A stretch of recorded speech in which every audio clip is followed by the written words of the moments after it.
Oke, selamat datang di channel saya Green Wombat. Ada pengumuman sedikit ya sebelum gua lanjutin.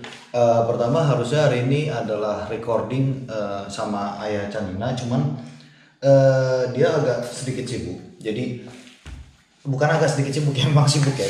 Dia emang sibuk gitu. Gua nggak tahu sibuk apa.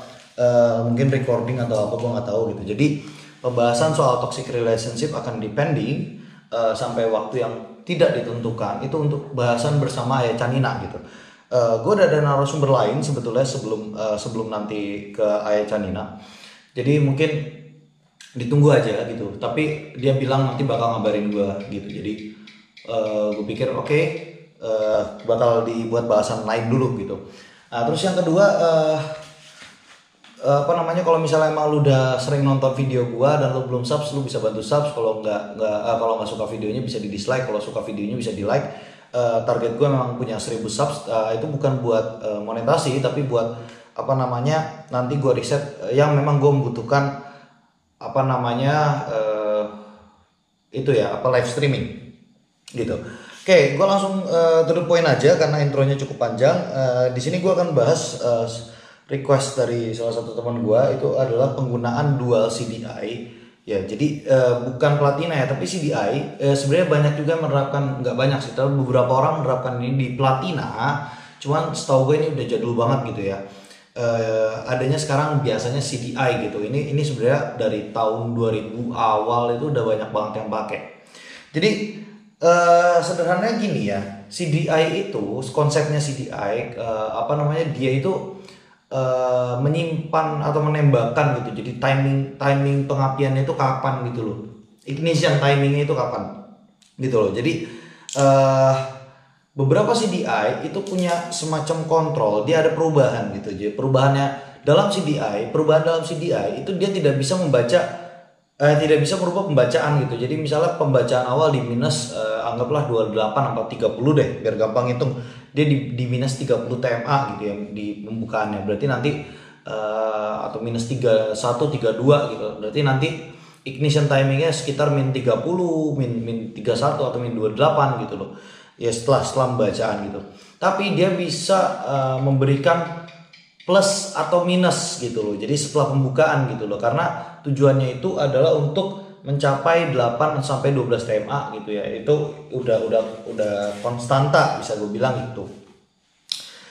Jadi gitu. Nah, terus kemudian CDI juga akan apa namanya, tergantung sama kapasitas mesin gitu ya. Jadi kalau misalnya memang kapasitas mesin raumannya sampai 10.000 RPM, biasanya peak powernya ditaruh di 8.000 RPM gitu kan. Jadi 8 TMA-nya ada di sekitaran ya segitulah gitu. Nah, akhirnya karena ada keterbatasan itulah gitu loh. Semakin tinggi RPM-nya, maka torsi di RPM bawahnya biasanya semakin rendah gitu. Kenapa torsi di RPM bawahnya semakin rendah? Ya karena biasanya crankshaftnya dibuat lebih ringan gitu loh. Kalau misalnya emang dia pencapaian RPM-nya tinggi gitu. Plus kalau kita membicarakan tentang piston speed segala macam itu udah agak kompleks lagi gitu. Tapi di sini kita anggaplah mesinnya sama ya, mesinnya sama karena komparasinya di sini di satu mesin yang sama tapi dia menggunakan dua CDI gitu loh. Di sini gue udah contohin ya CDI 1 ini yang bawah gitu ya. CDI 1 pembukanya ada di sama ya. Jadi pembacaannya sama semua karena di motor yang sama gitu. Jadi pembacaan ignition timing itu ada di min 30. Ya ini ada min ya, min 30 TMA. Terus kemudian combustion timingnya ada di plus 8 TMA gitu ya. Nah dan ini di RPM 8500. Nah sementara kalau misalnya di CDI yang kedua ini sama gitu ya, cuma bedanya ada di RPM di atas 8500 gitu ya. Jadi nanti akan terjadi perbedaan kurva gitu ya. Kalau misalnya RPM-nya semakin tinggi, maka dia harus membaca delay-nya akan semakin banyak juga gitu. Kalau delay-nya semakin banyak, biasanya menggunakan menggunakan minus yang lebih banyak gitu, minus atau plus. Biasanya di RPM bawah dia minus, di RPM tinggi dia plus gitu loh. Nah, karena CDI itu tidak sepintar ECU, di mana ECU itu kita bisa melakukan correction. Makanya di pembacaan ECU itu ada tulisannya ignition timing, correction, terus nanti ada CO gitu. CO itu nanti kontrolnya ke correction segala macam bla bla bla bla bla bla. Sementara CDI itu lebih simpel gitu. CDI itu cuma dia dapat pulse dari crankshaft, akhirnya dia menembakkan gitu.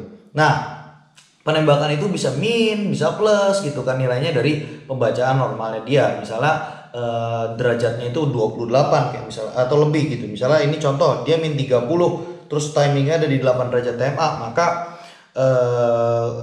jedanya adalah 30 derajat 38 derajat gitu. Ini cuma contoh ya, nggak real gitu. Nah, kalau kita buatkan kurvanya untuk CDI yang pertama itu dia seperti ini gitu. Jadi dia peak power di 8500 gitu, tapi dilihat di sini kurvanya dia lebih gemuk di RPM awal gitu. Dia lebih tinggi, bukan gemuk ya, dia lebih tinggi. Sementara kalau di RPM 10.000 dia agak lebih landai gitu, karena pembukaannya juga, timingnya juga biasanya dia akan terus mendekati gitu. Jadi semakin tinggi RPM-nya, ya semakin tinggi RPM-nya, maka dia delay-nya akan semakin sedikit gitu loh. Gap antar RPM ya. Jadi delay antar RPM gitu. Gapnya misalnya cuma 0, sekian derajat, 0, sekian derajat gitu loh. Karena balik lagi sih dia itu lebih linear dibandingkan electronic control unit, di mana electronic control unit kita bisa bikin plus 8 plus 8 plus 8 terus-terusan gitu. Bahkan ada namanya mode eco gitu ya. Mode eco itu saat RPM bawah dia plus 8, terus kemudian saat dia ngejar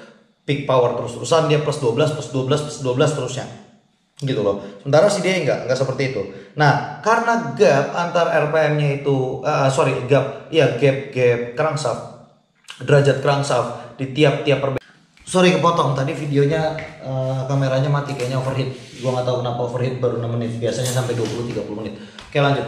Karena tiap-tiap gapnya itu di tiap-tiap RPM itu gapnya semakin kecil gitu ya, maka hasilnya dia akan mendapatkan power yang lebih tinggi di RPM yang lebih atas gitu, atau 8 sampai 12 derajat TMA-nya itu lebih tinggi. Nah, jadi yang ini kurva yang keduanya gitu, si dia yang kedua gitu loh. Sementara kalau disatukan dia ya tergantung gitu, dapatnya yang mana duluan gitu. Jadi balik lagi gitu ya. Kalau misalnya kita buat diagramnya, misalnya di RPM bawah, jadi ini di RPM sebelum 8500 dia dapat pulse ya kan, dapat pulse dari sini ya kan, kemudian memberikan ini waktunya sama. Jadi karena ini paralel ya, bukan seri gitu.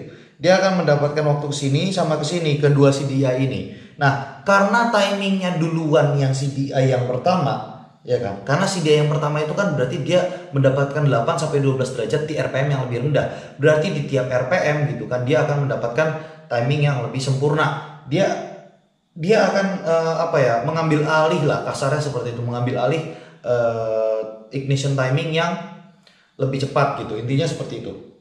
Sampai nanti pada limit akhirnya seperti apa gitu. Jadi secara sederhananya sih seperti itu ya, secara sederhananya gitu. Hanya saja di sini gua ada agak rancu ya, maksudnya karena balik lagi kita mainnya di kelistrikan ya, kita nggak bisa menentukan gitu loh CDI mana yang lebih cepat, CDI mana yang lebih lambat gitu loh. Apalagi CDI-nya dua tipe CDI yang berbeda gitu. Gua dulu tahu ada yang pakainya di Jupiter Z, pakai Jupiter Z, terus ada yang di double pakai Mio dan lain sebagainya, etc. Gue nggak pernah pakai teknik itu ya, karena gue nggak bisa menghitung itu. Jadi bisa dibilang apapun yang pernah gue omongin di YouTube gue dan gue bilang gue pernah lakuin, ya emang pernah gue lakuin. Tapi kalau untuk yang ini gue nggak pernah, karena gue nggak pernah tahu basic bukan tahu ya, bukan nggak tahu basic, tapi gue nggak pernah tahu implementasinya seperti apa. Gue nggak bisa menghitung delaynya kalau misalnya udah perbedaan motor, karena perbedaan motor berarti ada perbedaan titik, derajat crankshaft segala macam, walaupun bisa diukur, tapi jujur aja itu buat gue terlalu kompleks gitu. Jadi itu ya CDI paralel gitu loh. Nah kemudian kalau kita bicara soal keuntungan dan kerugiannya, yang pertama berarti dia motor itu ada di dapat power di RPM yang lebih tinggi dan lebih rendah gitu ya. Dia mengisi gitu loh. Dia ada pengisian juga power di RPM rendah gitu, karena pengapiannya berarti di 2 titik gitu kan. Cuma kerugiannya adalah gua nggak tahu ya, ini seharusnya bahasan anak-anak kimia ya. Kemarin di video sebelumnya ini gua udah jelasin, dan ini jelas bukan ranahnya gua, ini benar-benar out of my reach. Jadi seharusnya tuh ada yang bisa ngitung gitu loh. Kalau misalnya ada terjadi pengapian gitu, timingnya di misalnya anggaplah timing di 3 atau 5 TMA gitu ya, terus kemudian ditembakin lagi di 8 TMA, apakah itu akan efisien atau tidak, gue nggak tahu gitu loh. Jadi yang diharapkan itu kalau kurvanya itu seperti misalnya ini kurva 8 gitu, ini kurva 8500, ini kurva 10500, dia ada di tengah-tengah gitu. Jadi powernya itu nggak terlalu drop gitu loh. Tapi jujur ya, gue pernah coba Jupiter MX yang pakai double CDI. Waktu itu pakai Jupiter Z. Memang peak powernya di RPM yang lebih tinggi gitu. Tapi gue ngerasanya kayak dia pakai apa ya, kayak pakai CDI Jupiter Z biasa gitu. Dia nggak dapat limit yang sampai jauh banget gitu, enggak, nothing special gitu loh. Bahkan dengan suntikan CDI MX biasa, gua ngerasa lebih enak suntik CDI gitu loh. Mau di dyno, mau dibawa, enakan suntikan gitu. Atau sekalian gitu, kalau gue punya duit gue beli BRT atau dulu tuh ada Rextor gitu. Jadi konsepnya sih teoretikalnya seperti itu gitu. Walaupun gue belum tahu gitu ya, karena namanya kelistrikan itu almost instantaneously. Nah itu. Jadi apakah dengan perbedaan derajat yang berarti kan dia ditahan minus sekian sama minus sekian, apakah berarti dia apinya akan 2 atau apinya akan 1 kemudian dijadikan salah satu, gak tahu juga gitu loh. Dan balik lagi, it is almost instant gitu loh. Jadi apakah kalau misalnya dibilang berarti apakah voltasenya akan bertambah, yang tadinya 12 volt jadi 24 volt karena dua-duanya CDI-nya 12 volt? No, karena ini adalah konstruk paralel gitu. Jadi kalau konstruk paralel itu tidak seperti itu. Kalau yang satunya 12, yang satu 12, maka hasilnya sama-sama 12 volt. Tapi bagaimana kalau berbeda voltasenya? Ya sudah, misalnya 8 sampai 12 volt, berarti 8 tambah 12 bagi 2 berarti 10 volt. Itulah paralel, beda dengan rangkaian seri gitu. Makanya gue bilang untuk yang double CDI ini agak kurang masuk akal gitu. Kenapa nggak coba aja ganti CDI yang satunya lagi terus masukin ke dyno? Gue yakin hasilnya nggak akan beda jauh gitu. So what is the purpose? I don't really know.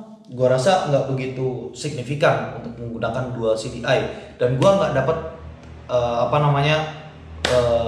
contoh penggunaan yang bisa kita implementasi gitu loh. Jadi mendingan ganti CDI sekalian atau gimana? Oke, pembahasan selanjutnya hari Selasa tanggal 2 Juni itu gue berencana bahas soal new normal gitu ya. Nanti pembicaranya seharusnya ada satu Indah, dia sarjana kesehatan masyarakat bagian EPID, kemudian satunya lagi Algifari, sarjana kedokteran gitu. Dia baru beres gue nggak ngerti apa sih itu, internship gitu. Untuk dokternya bagian mananya gue nggak begitu ngerti, maksudnya gue nggak begitu ngerti dia di mana gitu, karena udah ada yang kemarin udah ada yang request gue bahas COVID-19. Balik lagi, karena gue bukan dokter dan gue bukan orang kesehatan, gue walaupun baca jurnal mereka ya gue nggak ngerti gitu. Sama kayak gue mencoba baca jurnalnya kimia, gue nggak akan ngerti gitu, karena gue nggak pintar sama sekali soal kimia gitu. Jadi daripada gue salah, mendingan gue serahkan ke ahlinya. Oke, itu aja dari gue. Sekian dari Green Mombat out.